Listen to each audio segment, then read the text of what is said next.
जी तो अब हमने जो है वो चावलों को दम लगाना है। देखें कितने खिले खिले चावल बने हैं। अस्सलाम वालेकुम रहमतुल्लाहि व बरकातुहू। आज हमने बनाए हैं चिकन एंड वेजिटेबल राइस, और इन चावलों को बनाने के लिए मैं आपको ऐसी टिप्स एंड ट्रिक्स बताऊंगी जो कि बहुत ही इंपॉर्टेंट है, जो किसी ने आज तक आपको नहीं बताई होंगी।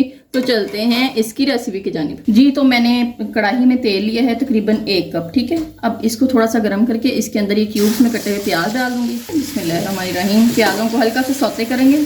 जी ऐसे प्याज जैसे चिट्टे चिट्टे से होंगे ना, तो इनके अंदर हमने डाल देने हैं चिकन को। बिस्मिल्लाहिर्रहमानिर्रहीम। जी इसके अंदर जाएगा अदरक लहसुन का पेस्ट। बिस्मिल्लाहिर्रहमानिर्रहीम। ये चम्मच भर के नमक का जाएगा। जी तो चिकन फ्राई हो रहा है, ठीक है। इसके साथ ही क्यूब्स में कटे हुए आलू डाल देंगे, और इसके साथ ही ये कुटी हुई सब्ज मिर्चें डाल देंगे। ये 4 अदद मिर्चें मैंने कुटी थी, ठीक है। फिर से फ्राई करेंगे। तो इसके अंदर इस स्टेज पे हमने यहाँ पे डाल देने टमाटर। ये भी क्यूब्स में काटे हुए 2 अदद मैंने टमाटर लिए हैं। जी तो मसाला जो है वो फ्राई हो रहा है। अब सारी सब्जियाँ जो है इसके साथ इसमें डाल देंगे। मटर डाल देंगे, गाजरें डाल देंगे। अब इनको अच्छे से फ्राई करेंगे। इसके अंदर ये सफ़ेद मिर्च जो है वो डालनी है। बिस्मिल्लाहिर्रहमानिर्रहीम। तकरीबन 1.5 टीस्पून डालना है, ठीक है। और इसको कवर कर देंगे ताकि गाजरें मटर इसके अंदर गल जाएं।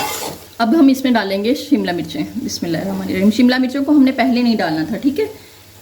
बहुत इंपॉर्टेंट स्टेप्स होते हैं, किसी भी आप चीज़ को बनाएं तो बहुत तरीके से उसको बनाना पड़ता है, ठीक है जी। तो अब हम इसके अंदर डालेंगे चिली सॉस। किसी भी पाकिस्तानी ब्रांड का आप ले लें, ठीक है। बिस्मिल्लाहिर्रहमानिर्रहीम। थोड़ा सा 2 से 3 चम्मच हम इसके अंदर चिली सॉस डाल देंगे, और थोड़ा सा हम इसके अंदर सोया सॉस डाल देंगे। जी तो अब हम इसके अंदर डालेंगे पानी। जी तो पानी को उबाल आ गया है, ठीक है। इसको इस स्टेज पे आपने जो है वो एक दफ़ा नमक चेक कर लेना है। नमक थोड़ा सा तेज़ होना चाहिए। रंग देखो तो इसी सब्जियाँ का बहुत खूबसूरत लग रहा है माशाल्लाह।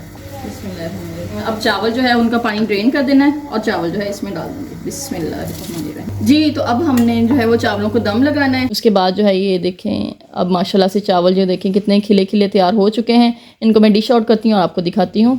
जी तो अल्हम्दुलिल्लाह चावल बहुत ही मज़ेदार खिले खिले और बिल्कुल चाइनीज़ राइस जैसे टेस्ट आ रहा है। उम्मीद है आपको हमारी रेसिपी पसंद आई होगी। अगर आपको हमारी रेसिपी पसंद आई है तो आप इसको ज़रूर ट्राई करें। तो मिलते हैं इंशाल्लाह नई नमकीन मीठी मीठी सी रेसिपीज़ के साथ। तब तक अल्लाह निगहबान। बहुत शुक्रिया।